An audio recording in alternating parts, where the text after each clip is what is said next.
All right, welcome back, everybody. We're gonna crank out a podcast here for you, and this one's gonna be a little bit different than ones we've done in the past.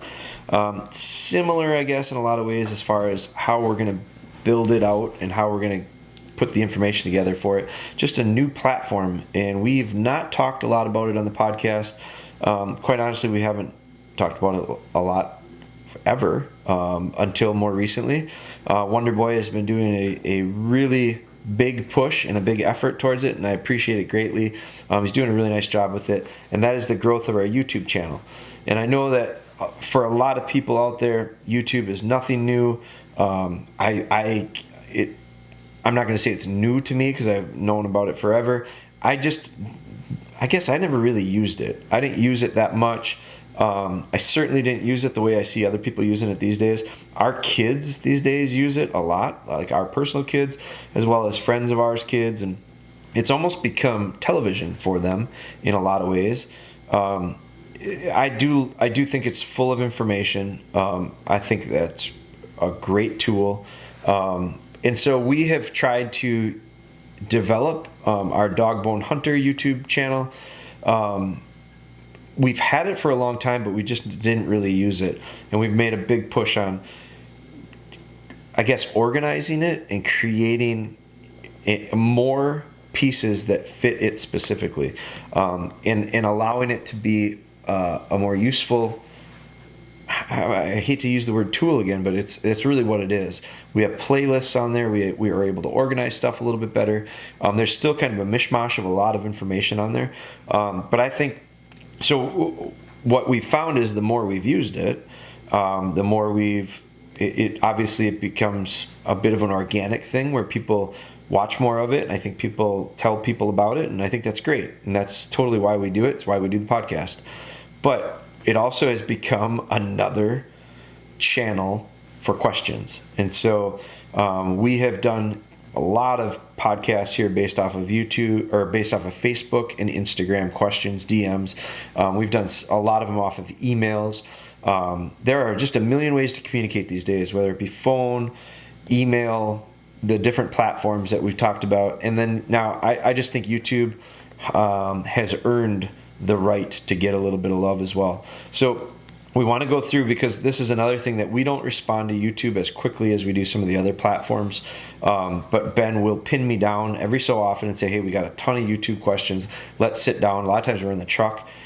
Ben will read them to me. I'll answer them. Ben helps me by typing them out. I mean, it's just, it's a really valuable way, I think, to share information. But we're going to incorporate it into the podcast here today. So I want to start out, and I'm literally not super organized with it. I click the little bell that is notifications, and isn't that what gives me it? Mm-hmm. So the bell is notifications. If you are not following us on YouTube, I would encourage it.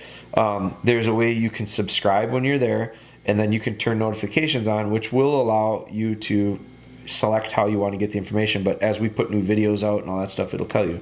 But for me, when I go into the page, I click on the little bell that's in the upper right hand corner, and that is our notifications, and that will tell me when there's comments. And I'll be honest, some of them aren't nice. I'll read a few of them that aren't nice. And I'll also be very honest with you and say, not everything we do is for everybody. And so I understand that, and we'll explain that a little bit as we go into this. But I'm going to start right at the top. So some of these are the freshest. This one came a couple hours ago. Just says, great content. I took my dog to the vet yesterday with your adjustable leader, and they loved it. They almost paid more attention to it than the dog. For a group that sees literally thousands of different leash and collar combinations, that says a lot about your product. Keep up the good work, and thanks for all you do. I only read that because I do think a lot of people that are even like listening to this on the podcast, so I got to kind of clear my mind and go, okay, how am I communicating with you right now? Because I spend a lot of time on Facebook and Instagram. I spend a lot of time with Ben just recording stuff, which are things that go to different places. And now I got to think, okay, so now I'm talking about YouTube, but I'm actually talking verbally with our podcast. Although they all are very similar groups, and I think there's a lot of overlap, some are unique. Some people just listened to us on a podcast. And so I read this one intentionally because I don't think a lot of people realize we have a website and we sell products. We sell the products that I've developed. It's stuff that we use. We're not going to offer stuff that we don't use. We're not a general store. We're not a dog, you want general dog training stuff. Gun Dog Supply is a great one. We do business with them, but I also order stuff from them.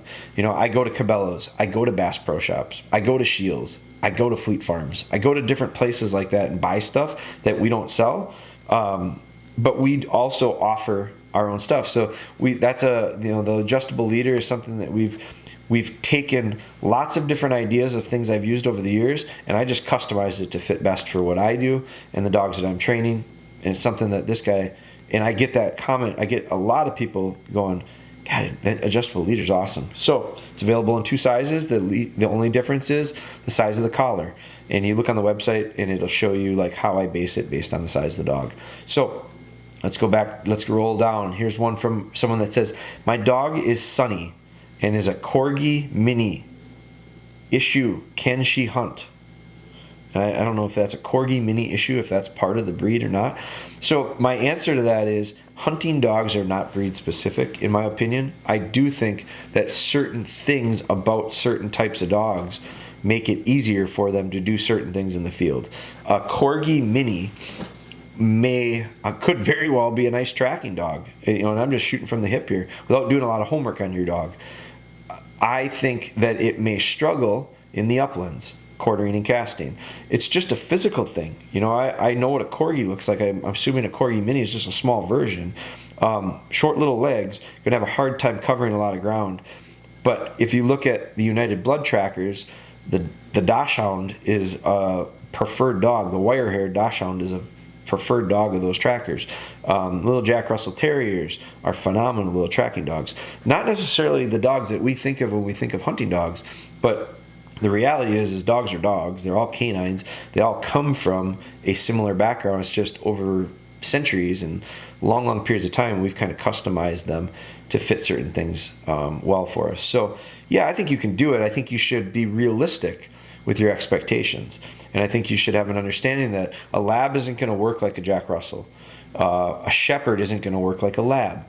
A hound isn't going to work like, name another breed, a GSP. So there are just differences in how they work, but in the end, can you do a lot of things with them? I do think so. This is a question from James. He says, is it too late to train my lab? He's 6 months old. James, the time to start training your dog is today. And that's whether it's 6 months old or 6 weeks old. Because if they're 6 months old, you're a lot better off than if they were 6 years old with no training. So I do look at it that way. But I also look at it and I say that 6-year-old might have 6 years of habits that may have to be changed before I can start putting new stuff in. Now, I'm not saying it's 100% bad habits. Maybe it's got some good habits too. But as a trainer, as the handler, you got to sort through that and be able to determine and decipher what is desirable, what is not. What is not, we have to change. What is, we have to enhance and bring out and put a little bit of gas on, if you will, to grow, or fertilize to grow. So at 6 months old, is it too late to train them? Absolutely not. Six. I call them puppies until they're 2 years old. So he's very much a puppy. Usually around 4 months old, 16 weeks, is where I really like puppies, because I think that's a point where physically and mentally they are ready to do a little bit more absorbing. The puppy stuff prior to that 16 week, yes, you can definitely shape behavior and you can create some really positive things. But I also think you have to be very careful, because none of that stuff should be very formal. None of that stuff should have any pressure, or very minimal pressure, if any. So I think that by the time they hit that 4 to 6 months, let's say, that's when I personally really like it, because I feel like we take bigger steps and bigger gains. And but that's not, I don't paint anything or put anything in the box based on the age. So yes, you can. It's not too late. But I would, every day you wait is a little bit making your job a little bit harder, James. So I think you got to get on it.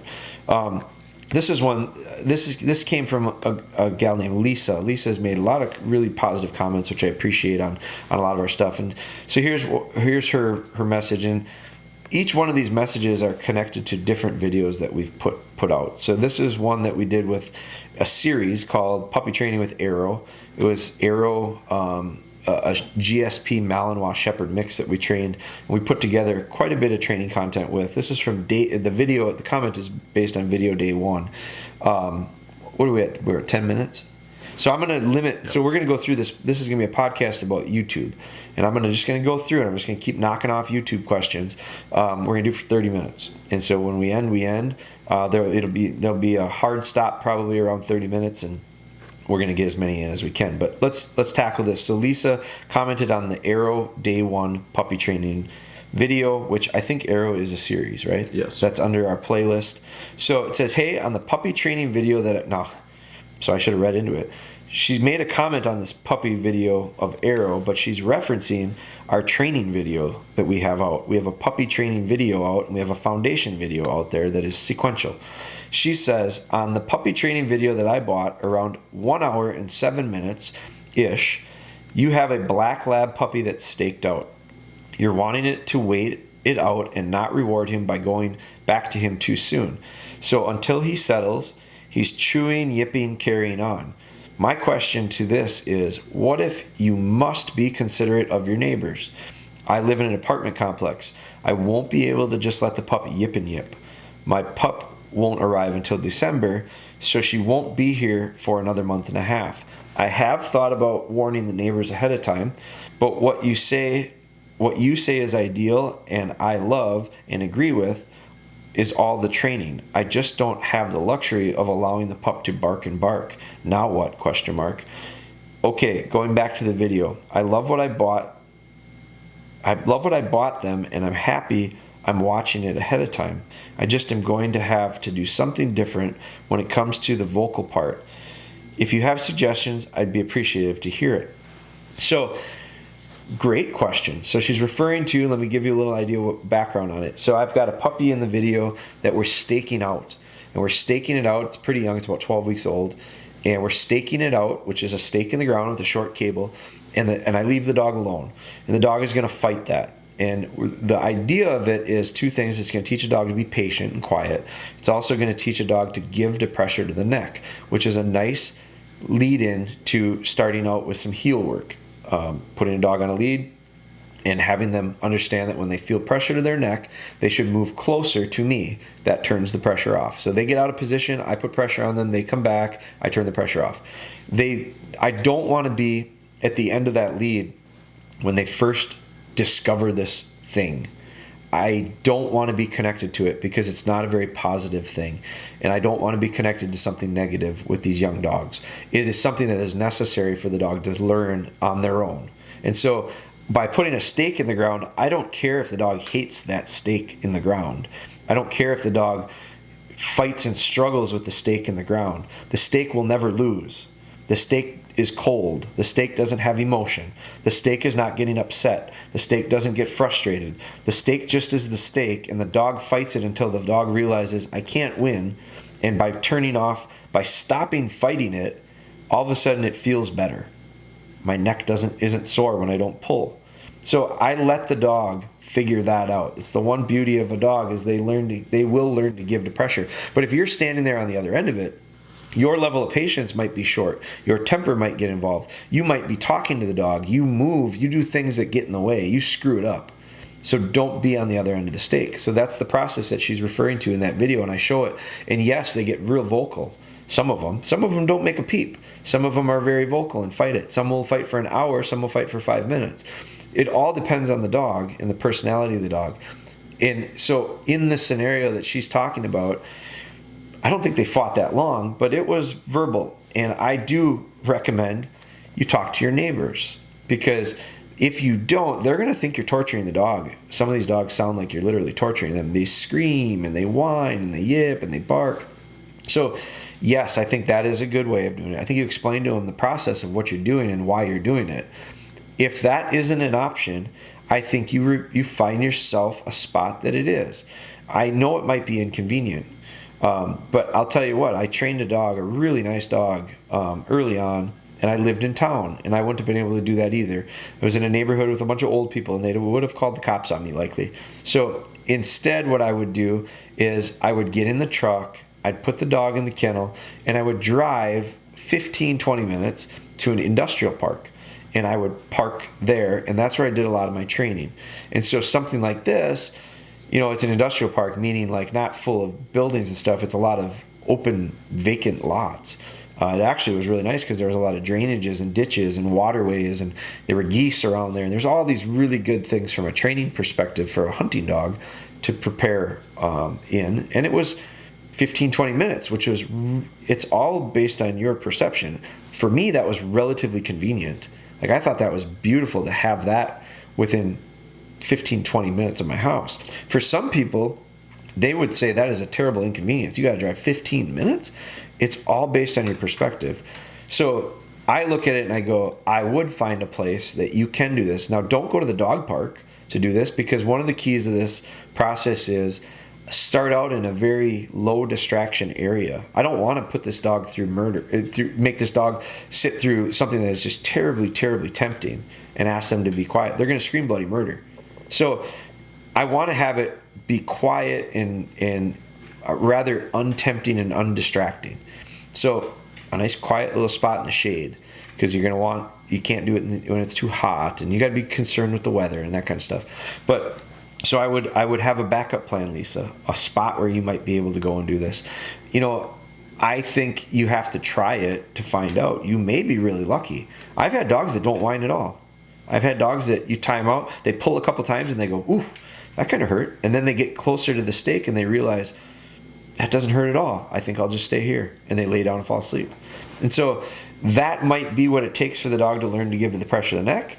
It might mean you see a dog run 500 times in a row and choke itself and trip itself and flip itself over onto its back before it realizes, I'm not going to win this battle.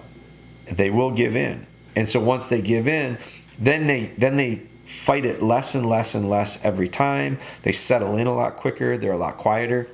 I know a place a kennel that trains a lot of dogs, and they have an entire woods that are filled with dogs that are tied out. And you can tell the ones that are new to it because they're rambunctious, they're boisterous, they're vocal. But, as you move through the woods there, and there's all these other dogs that are tied out, there's a bunch of them that are real quiet. They've been doing it longer, and they've realized that whining, barking, and crying doesn't get them what they want. They don't get off because of it. So it is a process, and you've watched that chapter in the video, so you understand that. But I think you need to set yourself up with a couple different options and then try it. There's no way to know how it's going to go without trying it. We've got another brand our company does. It's called Hodag. It's called the Licking Stick, the Licking Branch. We have they're scent communication products for deer. And I have way too many people that message and want exact instructions on how to do it. And if it doesn't work the exact same way that I told them to do it, they say the product doesn't work. I'm very, very quick to remind people there's no set rules and stuff like that. You may have to experiment. You know what that takes? It takes work. Now, Lisa, I don't think for a second you're not willing to put the work in, because the amount of videos you've watched and commented and we've bounced back and forth on, you're willing to put the work in. You're willing to put the effort in. I can see that. So the reminder is not the idea of don't be afraid to work. The reminder is don't be afraid to be patient. Don't be afraid to try something. Don't be afraid to try something else if the first thing doesn't work. That's what it takes. And so I think dog training is that in a lot of ways. We do something, if it works good, build off of it. If it doesn't work good, take a step back and reverse engineer it. Why didn't it work good? What can you change to make it happen? Okay, so this is one that I want to read because I do think it's an important one. We've got a video out there that we've got about stopping a dog from pulling on lead. It happened to be filmed at a workshop, one of the workshops that we hold in the spring, and he became a friend of ours, him and his wife, who came to the workshop. At first I didn't know them. They came, they brought their dog. Their dog really struggled to do heel work. He pulled a lot. He pulled to the point that he just would breathe heavy and gag. And So I ended up coming over and I said, Kyle, you mind if I take the lead? He said, no. I gave the dog a real firm correction to the point that it startled the dog and the dog made a verbal yip. And I've watched this video 100 times because the amount of comments that I've gotten on it, negative comments on it, have forced me to watch it again because I went, I better double check and see what the hell are these people so worked up about. Now, there's been an equally good amount of comments about it of, this worked really good for me. So I'm not going to get into the video itself, but I am going to read this comment. And the comment is, not a chance in hell would I allow you to touch my dog. What happened to positive training? Here's my response to that. And I'll probably let them know that we did it we commented in a podcast on it. But here's the thing. Everything I do with a dog is not for everybody. I'll be the first person to say it. But I also want to say this. There's nothing that we have on our YouTube channel that I don't stand behind. Now, are there things that I've done in some of our series that hindsight, I look at it and I go, I wish I would have handled this a little bit differently. There are tons of that.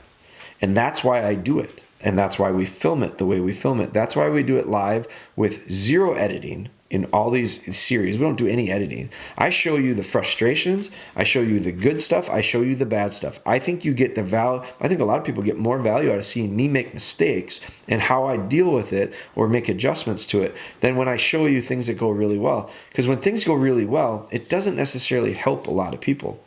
Because if you're having a hard time and your dog's not doing that, what good does it do for you to see my dog do it really well and it look really fancy and nice? I just don't see the value in it. Now, but I'm going to tell this person, Cassie Andrew, go to a different YouTube page. Like, watch. This is free, and this is something that you chose to watch. So if it bothers you, there were some other ones that got downright nasty on this one, threatened me to call humane societies or civil service type stuff. I said, do it. But here's the thing. If it's bothering some people that much, it's very simple. And this is a life lesson for us, not just on our YouTube channel. This is for anybody listening that things are really bothering you on a social platform that you continually find yourself watching. Unsubscribe, click away, and scroll on and watch something else. Because not everything is for everybody. And I understand that, and I respect that. I don't hold it against you if you don't like what you see on our page. But I'm tired of dealing with some of these real jerk-like comments.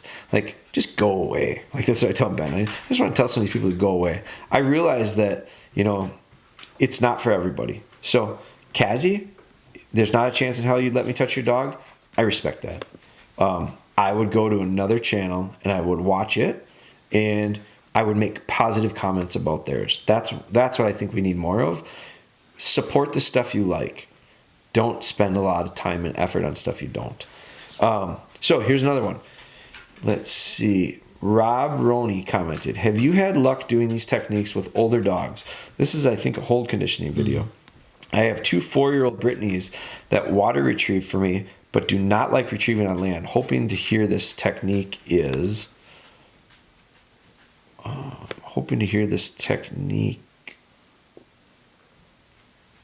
possible with older dogs. But wanted to ask you first. And so he's referring to the idea of hold conditioning. And absolutely, yeah, I think hold conditioning is a process that really it's a formal process that it doesn't necessarily start and end with hold conditioning. Hold conditioning is just part of it. I really think you start shaping a lot of that behavior before you do the formal process. But yeah, I think we do it because we get to a point in training where the issues with the delivery they take away from the overall experience of the retrieve and the effectiveness of the retrieve. So it's symptoms that create the need for it, symptoms that get in the way to the point where we go, we just have to fix this. So we stop all retrieving, we polish it, we fix it, we do it long enough that it becomes the desired habit of delivery, and then we work our way slowly back into retrieve. And if it shows up again all of a sudden, we recognize we didn't do a good enough job of forming the habit strong enough. And so we just go back and start wherever the spot is that we need to start and work our way through it again. So yeah, you can do it. The thing you have to keep in mind is that at 4 years old, you've got 4 years of habits. So you're going to have to go cold turkey on those bad habits. I wouldn't be retrieving with the dogs until I get it fixed. So that might mean you don't retrieve for a couple months, if that's what it takes. Might take weeks, but it probably takes longer than that. And so you have to be able to make that commitment. And that goes for anyone, whether it's an old dog, young dog. Now, just to touch on hold conditioning, because there are tons of hold conditioning videos out there. This happens to be one that he watched in the Bella Be Good series. It's episode 87. I don't know, hold conditioning is probably 15, 20 episodes during Bella, because that's how long it took us. But I would say hold conditioning, there's an hour-long formal video. There's a bunch of them. I don't know if it's a playlist or not of hold conditioning. We talked about that. We've got so much. We have some that we haven't even posted from years ago when I did hold conditioning with the dog. Literally set a cell phone up and self-filmed it.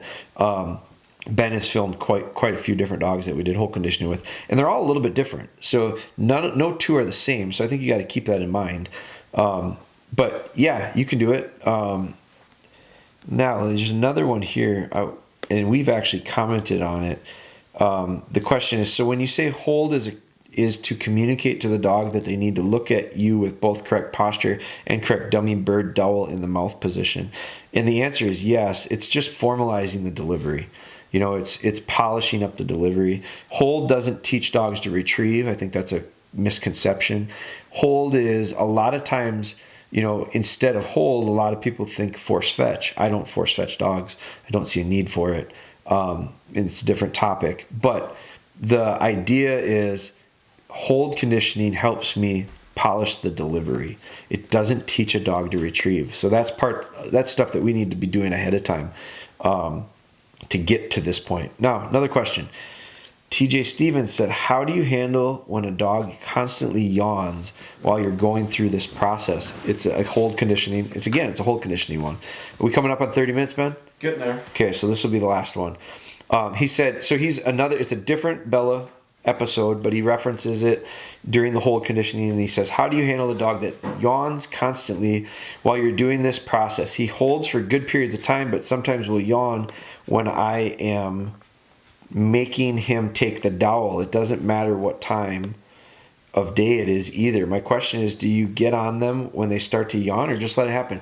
I don't know if there's any reason to get on them. What is bothering you, TJ, about it? Like, if the dog is yawning, I think they're telling you something. Some might say it's stress. It all depends on the scenario. I'm assuming the dog's not real stressed. If it is, it's your fault. So you got to create this whole process shouldn't be a negative thing. This whole process should be pretty positive.